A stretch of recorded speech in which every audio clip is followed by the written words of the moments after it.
Hello दोस्तों, नमस्ते, प्रणाम। हमारे ब्लॉग में आप लोगों का स्वागत है। जा रहे हैं ये भक्ति गाना गाने। अगर पसंद आए तो कमेंट में ज़रूर बताइएगा। कैसन दुनिया बनवला ये जगत के गुरु, समझ में आवत नाही।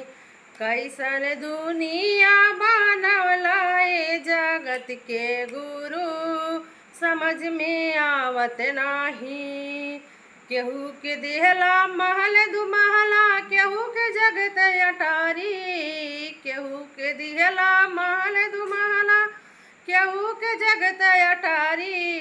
केहू के मड़ई के तरसवला ये जगत के गुरु, समझ में आवत नाही।